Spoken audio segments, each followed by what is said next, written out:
Cara menghapus email pemulihan akun Google di HP.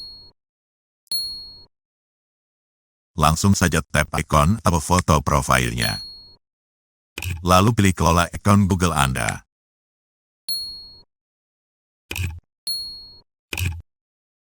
Kemudian buka bagian keamanan.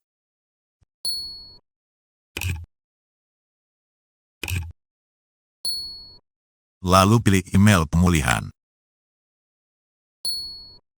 Lanjutkan. Buka dulu kunci keamanan HP kita. Lanjutkan. Nah, sekarang kita tinggal hapus alamat email yang tertera di sini. Simpan. Nah, berhasil. Untuk meyakinkan kita, lihat kembali pada bagian keamanan akun.